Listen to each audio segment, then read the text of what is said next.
Hey, I'm Lauren Teresa, former trauma therapist turned real estate investor and frugal minimalist. I do not want to be in the rat race in any way, shape, or form if I can avoid it. And I was just watching a video of Timothy Ward's on the rat race and what does that mean? And it's obviously different to everyone. Some of us still want to work. He was joking about being in the mailroom and how promotions are generally a scam for title, and more work is less pay or less equivalent pay. And my career was short-lived. I was a social worker, like I said, a trauma therapist. I owned a business with my ex-husband that was very successful, and I did blood, sweat, and tears to get that place up and running.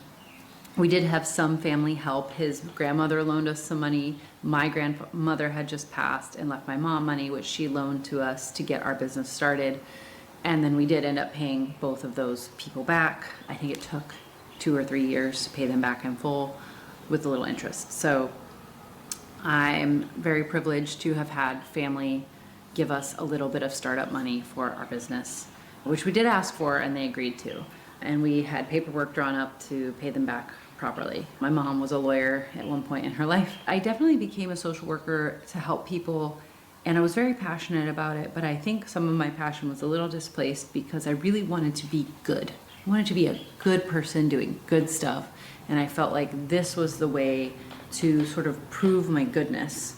I really feel like content creation is actually more for me as far as helpfulness, because I would do this if I'm just gonna do this, right? And I'm a little exhausted because I have been sort of apologizing for the fact that I bought this fancy camera and this fancy computer, and I wanted those things for me. And no, I don't know everything about photography. And I think that today I'm just a little tired of like apologizing for my life or being me.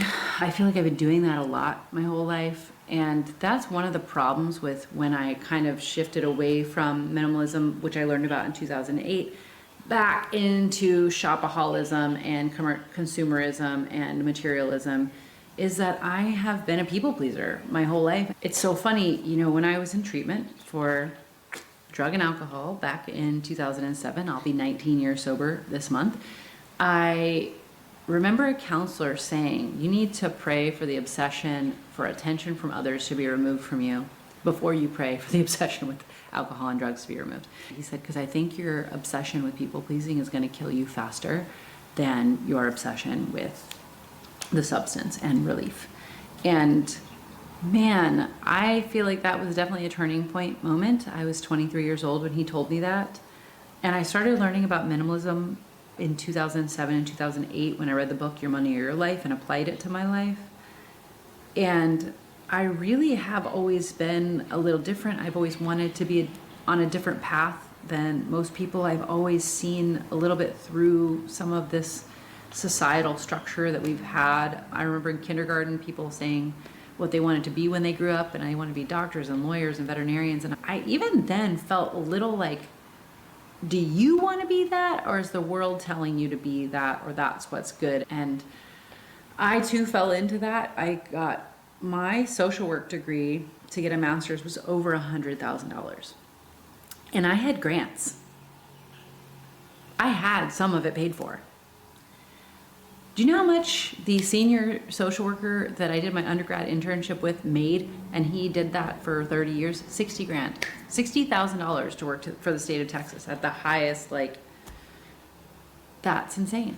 If I had not started that business with my ex-husband, I would not have been able to pay off those student loans. And thank God I was able to during COVID when they went to 0%. I just threw as much as I could at it, and we ended up being able to pay that off.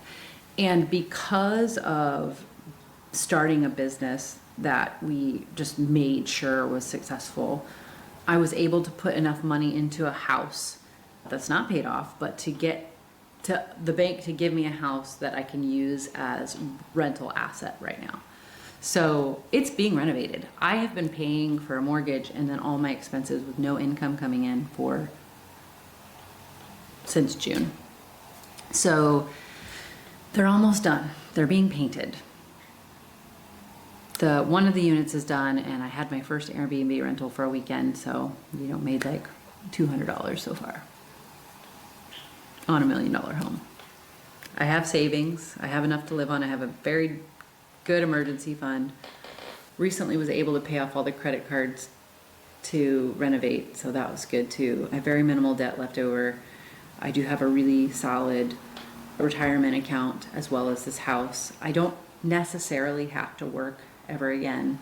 And that's because I read that book, Your Money or Your Life, in 2007 or 8, and started applying those principles to my life.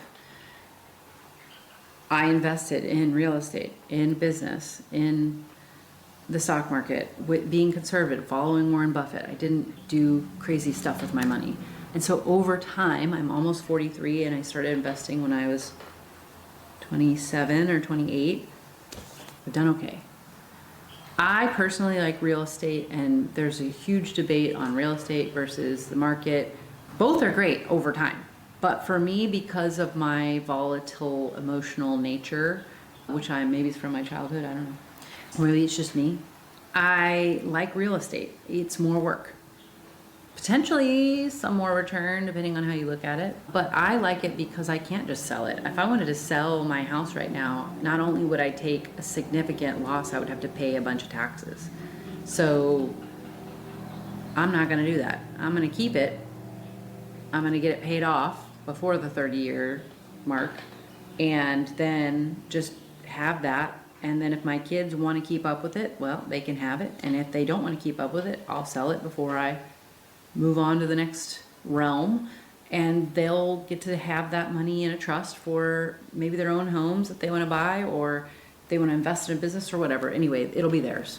I'm hopeful I can teach them how to see money as a tool, but not the end-all be-all in life. I've known plenty of very, very, very wealthy people who were happy, and I've known ones who weren't. And the ones who have money are the first to tell me that money is absolutely not the path to happiness. It certainly can be relieving and helpful. So we do need some of it, theoretically. What frugal things do I do to save money today? Well, I drive a Prius. That has become after a long line of very expensive mistakes and paying extensive car payments with way too high interest because I wanted to look cool. I did that 8 or 9 times. So your girl is definitely not perfect. I have wasted a lot of money, and I think wasting a lot of money has taught me the most about saving money and the value of a dollar. I believe in real estate as a vehicle for wealth building and freedom. I also don't think you need to own a home to be free. I think sometimes that I might have done better without the stress of all of it. Working, just being happy working in a coffee shop or on a farm or whatever, and having less, right? Like, there are ways to have the things that you want in places all over the world for less. And I was afraid. So the Prius is one of the big things that saves me money.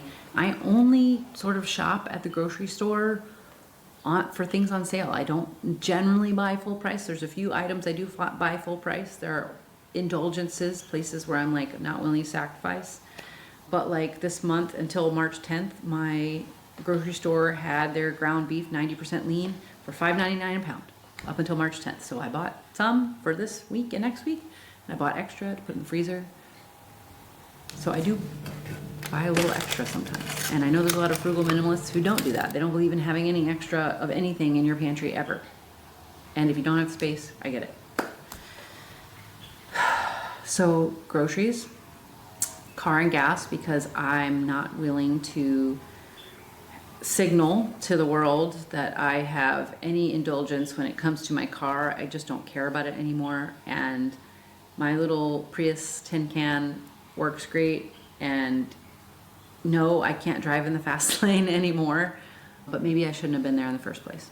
I don't know that being in the fast lane ever did me any service, or any of the world any service, honestly.